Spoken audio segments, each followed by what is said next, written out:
When I got the no, I didn't give up. In fact, I went and applied for even more jobs that were just like it and still did my due diligence on that one particular job. I sent them a thank you note, asked them to keep me in mind if anything should change in the future, and kept in touch with them. 2 weeks later, I got a phone call from that first job after getting denied job after job after job. And they asked if I would still be interested in taking the role because the person that they had hired didn't work out. Of course, I said yes. And for me, that was the first step in understanding what goal setting meant for me, because I wasn't willing to give up yet. Whereas in so many other circumstances and times, we've probably found some obstacle that's come up against us and we've given up. Well, the reason that I wouldn't give up is what psychologists call an instance of cognitive dissonance. What this means is that when we have two opposing views of ourselves, the person that we are and the person that we were, it creates a level of cognitive dissonance, or being uncomfortable in our own skin. It's kind of like when we know that we've done something wrong, but we did it anyway, and we have that uncomfortable feeling within ourselves. This is what cognitive dissonance is all about. Now, cognitive dissonance can be a good thing. It can also be a bad thing. In my example, it was a good thing, because with my personally meaningful goal of getting to another level in my career so that I could provide a better future for me and my kids, that cognitive dissonance caused me to go above and beyond, even in the face of obstacles, to do whatever it took to reach my goal within ethical standards. Now, there are those who don't have identified that personally meaningful reason for them to want to go above and beyond, to bridge the gap in their dissonance. And with those people, what happens is they create excuses. They double down on what it is that they believe because they don't want to face the facts of the dissonance that's in front of us.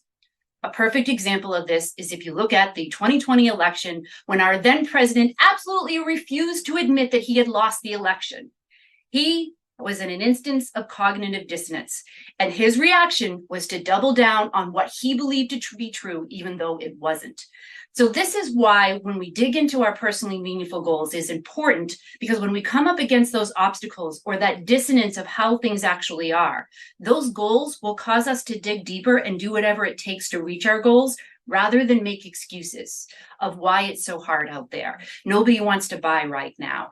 Those are the excuses that we're looking to eliminate. Now, there's some other science that's behind this particular aspect. Cognitive dissonance is a bridge, right? And you have to figure out how you're going to go from one side of that bridge to the other. Your personally meaningful goals are the thing that bridges that gap. Now, one of the things that's interesting is that researchers have also found that when we look at our goals, and if our goals are only tied to something extrinsic, I want a big house, I want a fancy car, I want to go on a nice vacation, when that reward is removed, what happens is that we stop working because the reward that was in front of us is gone. This is a lot of times what happens with salespeople as well. When teams or managers or leaders think that money is the thing that's going to motivate our teams to go above and beyond, as soon as they remove that reward, that total ability to do some more is gone with it. But what researchers also found is that when we can tie our goals into something intrinsic, is that even when we're faced with those obstacles, even when we are faced with the impossible odds, we will do whatever it takes. And here's the other catch. We will actually find a way to enjoy it. Now, when I was in my new role, one of the things that I had to do was cold call people. I hated cold calling. I absolutely despised it. Who wants to be interrupted at dinner? But because of my personally meaningful goals, I found a way to make it fun, and actually now looked at it as a game that I needed to master. So here's the other thing that happens when we identify personally meaningful goals. We're 298% more likely to be at the top of the game, to be the best salesperson that we can be, because we'll do whatever it takes. And that usually means learning new skills.